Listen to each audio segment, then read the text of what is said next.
Ay, hindi. Ito naman ako uy! Ang ganda ng kulay! So, ito guys, yung dumating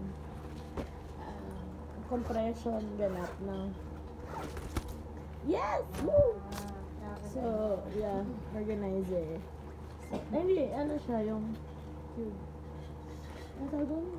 Basta yun. Na may kumaka-compress. Yung send link na lang yun. Check. So, from ganito kalaki, maka-compress siya ng uy, ang ganda ng kulay. Very neat. Yeah. Kasi, for the hirap naman din talagang mag-use ng mga gamit, lalo pag marami. So, maraming salamat sa Diyos na ano lang to guys, 600 plus dalawa. Siyempre pumili na tayo ng magandang yung sa magandang reviews.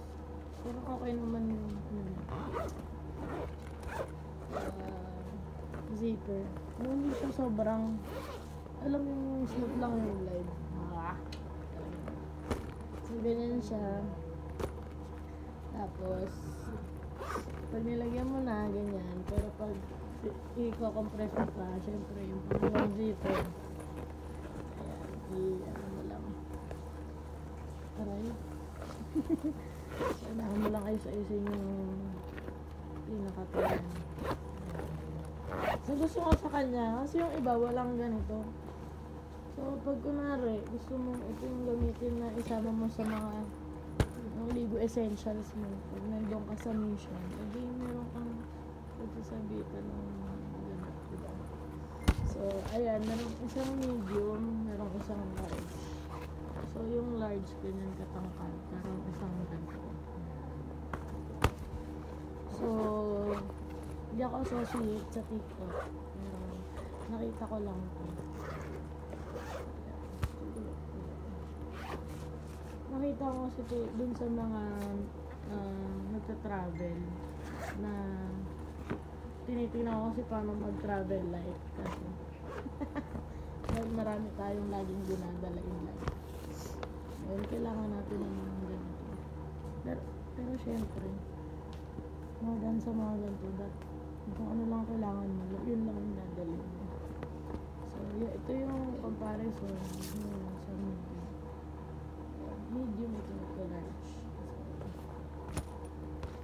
So, okay naman yung zipper. Hindi naman natin siya isisolo. Or papapalitan. So, ayan. Kulay silver yung kanyang mga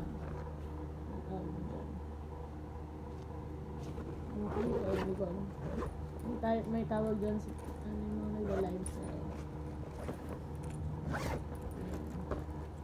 ganyan siya guys. Isasara mo nga yung sa compression para naging manipis siya na ganyan. Okay.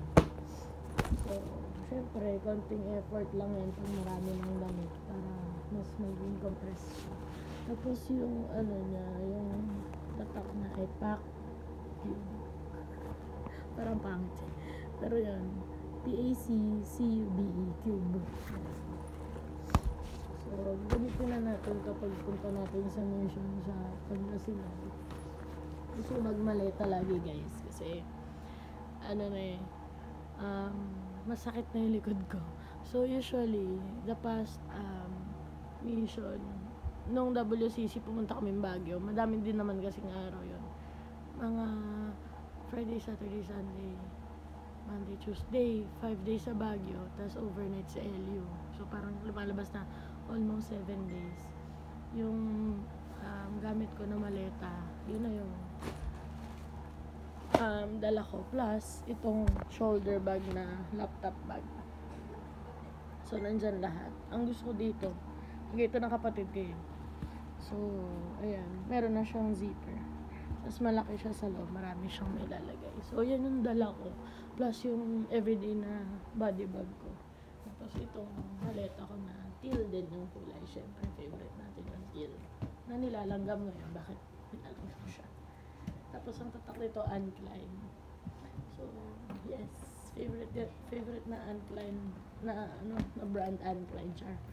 So, ito bigay lang sa akin to ng isang butihing tita ko.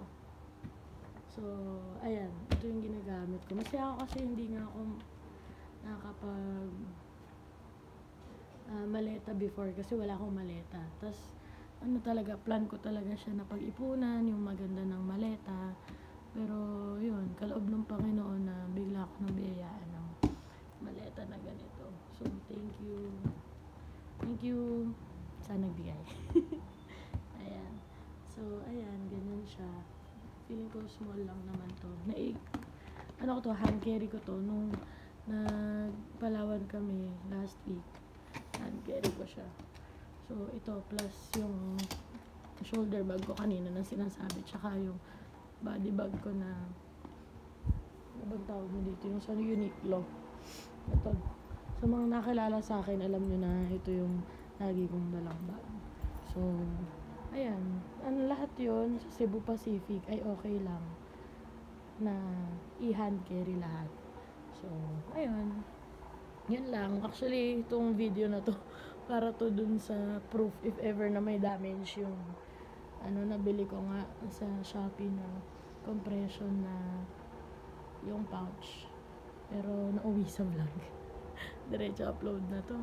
So, ayun. Shoutout sa mga pumunta ng Walk for Life kanina. Tapos ngayon, lang tayo. Magpapahinga lang tayo. Suri-suri lang tayo maya-maya. Okay, let's go. Bye. Enjoy life, guys.